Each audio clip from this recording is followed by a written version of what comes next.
علیکم، میں ہوں افشاں ذکی، آپ دیکھ رہے ہیں نیوز پاکستان .tv۔ آئیے نظر ڈالتے ہیں اب تک کی کچھ اہم خبروں پر۔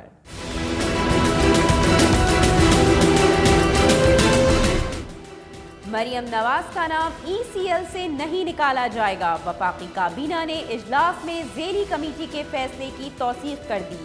وزیر اعظم کی زیر صدارت ہونے والے اجلاس میں کنٹرول لائن کے اطراف آبادی کے لیے خصوصی ریلیف پیکج کی منظوری، کابینہ نے ECC کے فیصلوں کی بھی توثیق کر دی۔ لاہور ہائی کورٹ نے منشیات برآمدگی کیس میں گرفتار مسلم لیگ نون کے رہنما رانا ثناء اللہ کی ضمانت منظور کر لی۔ عدالت نے ضمانت پر رہائی کے بدلے 10 لاکھ روپے کے 2 مچلکے جمع کرانے کا حکم دے دیا۔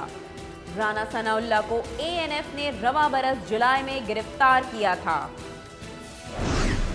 Narowal sport city corruption case, Noon league کی رہنما احسن اقبال کا 13 روزہ جسمانی ریمانڈ منظور۔ نیب پروسیکیوٹر نے احتساب عدالت کو بتایا کہ احسن اقبال نے اختیارات کا غلط استعمال کیا، منصوبہ صوبے کو منتقل ہو چکا تھا۔ احسن اقبال کے کہنے پر منصوبے کا دوبارہ PC بنایا اور اس کو بڑھایا گیا۔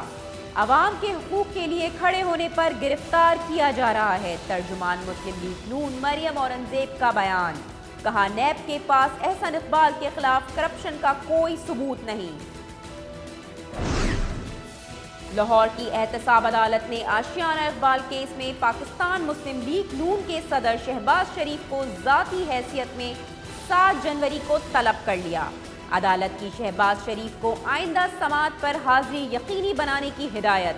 تحریری حکم میں کہا کہ شہباز شریف آشیانہ اقبال کرپشن ریفرنس میں عدالت سے مسلسل غیر حاضر ہیں، ان کی عدم پیشی سے کارروائی متاثر ہو رہی ہے۔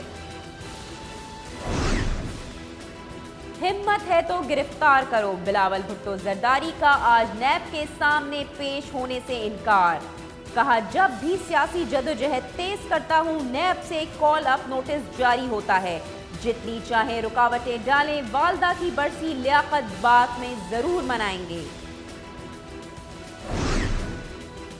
آمدن سے زائد اثاثے بنانے پر خورشید شاہ اہل خانہ اور ساتھیوں کے خلاف نیب ریفرنس کی پہلی سماعت۔ خورشید شاہ، ان کے صاحبزادے، 2 بیگمات اور داماد بھی نیب عدالت میں پیش۔ عدالت نے سماعت 7 جنوری تک ملتوی کر دی۔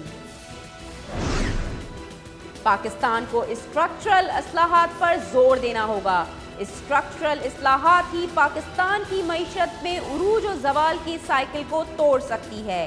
IMF کے مشن چیف کا بیان، کہا پاکستان نے بیشتر اہداف مکمل کیے، معاشی اصلاحات سے سرمایہ کاروں کا اعتماد بحال ہوا۔